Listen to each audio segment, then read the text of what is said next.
Hey everyone, there's new updates for both TOPAZ Sharpen AI and TOPAZ DENOISE AI.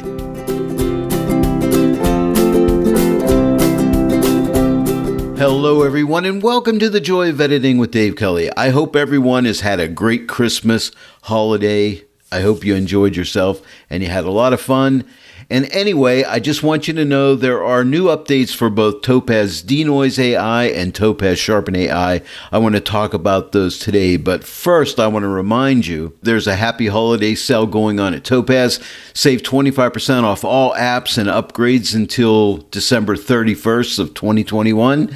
So we got some time left to take advantage of these sales, and these sales are for upgrades as well. They also have great deals on bundles, and if you own some of their products, you can complete your bundle and get some extra savings there too. Today is not a full tutorial on how to use DeNoise AI or Sharpen AI because I've done many of those videos in the past. I just really want you to know about the updates, and right now DeNoise AI has native Apple M1 support, so that's one of the new improvements. I'm going to link you to this learning page as well as the changelog pages so you can see what these new updates are all about. If you have a Mac with an M1 chip, this is a good update for you, and I highly recommend that you try it out. What you're looking at now is the new update for TOPAZ DENOISE AI. This is version 3.4.1. It looks pretty much the same as the last update. Now, most of these changes are going to be under the hood, and as I've been using it, everything is working really well.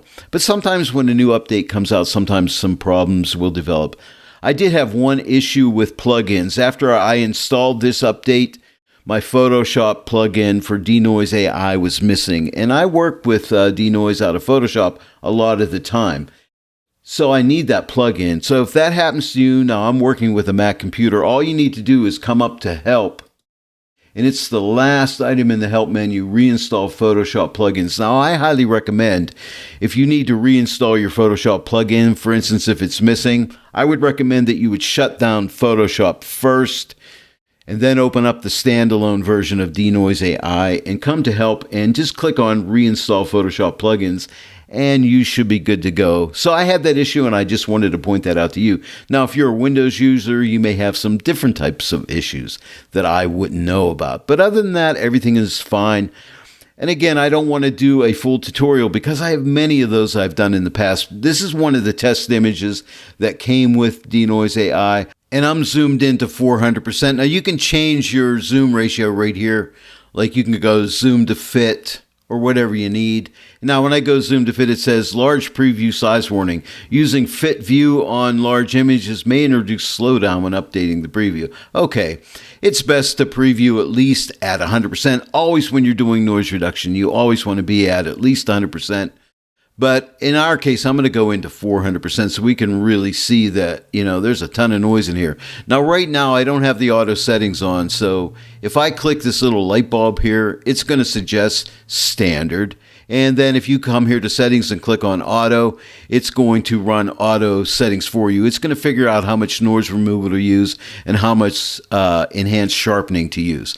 And again, I have tutorials on this stuff, but I'm just going to use this just the way it is. I'm going to take the recover original detail and pull it back the whole way as well. It remembers the last image I was working on, but generally, I work with it in the auto mode, and it really works well. If I have a tough image where it's acting a little goofy or whatever, I may play around with different AI models, and you can change those models right here. Instead of clicking on the light bulb, click this list, and you have all the different types of AI models like standard, clear, low light, severe noise, and raw. Now, this is not a raw image. You need a raw image to work with raw, and that's another good point. TOPAZ continually work on their raw support. It's getting better and better. It's not 100% there yet, but with each update, it gets better. And if you want to see what all the new features are, the changes are, the fixes are, you'll find that in the changelog, which I will link in the description below this video, so you can click on that and read all about it. And now let me jump into TOPAZ Sharpen AI and the new update. This is version 3.3.5. Now, I had an issue with this update. I didn't know this update was here. I got an email from TOPAZ telling me that there was an update. Usually when there's a new update, when I launch TOPAZ Sharpen AI, it'll inform me that there's a new update. This time I did not get informed, and I usually always do, but this time it did not prompt me to grab the new update. The only way I would have known about it if someone like me would tell you about it, or if you would get an email from Topaz to let you know there's an update. So what I needed to do was I started out by going to the Topaz products download page, and here you can find all their products here, all right? And Sharpen AI is right here. Now, if you have Windows, click on Windows. This link downloads the online Windows installer and this the Mac installer. But if I'm experiencing any kind of an issue where an update didn't come up, I don't like to use that online installer. So what I did was I clicked on changelog. And when you go to changelog, then you can come to the different versions here. Go to the top. This will be the latest version. Click the latest version. That'll bring you into the changelog for that version. And then find your installers here online in full. I recommend that you click on full. And this is version, you'll see 3.3.5. Now I have a Mac, so I clicked on full. If you have Windows, click on full. And then it'll download, and then just go ahead and install it. And the reason I say use the full installer, because I've had issues in the past where only the full installer would correct the problem I had. And I'll link this changelog page in the description below this video, and this is where you can download that full installer right here, as well as read about the fixes and the changes for this latest update, version 3.3.5. Let's take a look at this new interface. Now, it looks pretty much the same to me. And also, if you're having that issue where your plugin's not showing up, again, you could come here to help and come to reinstall Photoshop plugins. But remember, shut Photoshop down first. I think that's a good practice. And then do the reinstall if Sharpen AI doesn't show up as a plugin. Okay. And by the way, your preferences are going to be up under this Topaz Sharpen AI. You can come in here to preferences and change a bunch of different things in here. Okay, in other words, how it processes your image.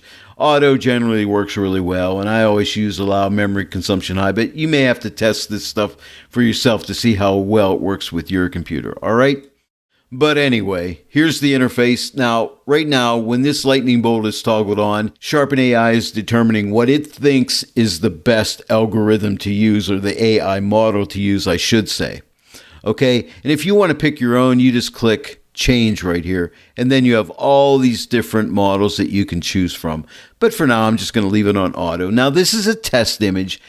This is not my own image. This comes with Sharpen AI, but you want to download a free trial if you've never tried Sharpen AI to see how it works on your images. That's very important, but I guarantee you it does work exceptionally well. It'll blow your mind how good it is. But here's what the original looks like. Look how out of focus that is, and here it is with that after Sharpen AI hits it. So amazing results, but that's the auto section. Now you can shut this toggle off, and then again, you have all these different models you can try, but I'm just going to leave this on for now.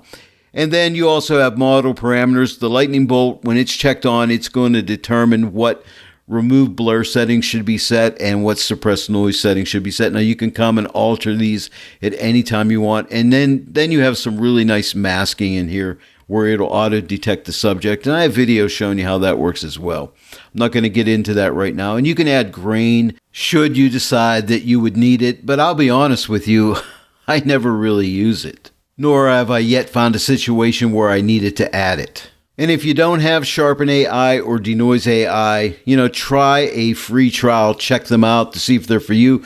But right now they are on sale. And if you use my promo code David Kelly, that's all one word, at checkout, you'll receive an additional 15% off all the sale prices. And that includes the bundled packages as well. Well, there it is, everyone. New updates for Sharpen AI and DeNoise AI. Those Topaz guys are constantly at it, improving these products. I'm glad that they do that. They keep making them better and better, and you can't fault them for that, can you?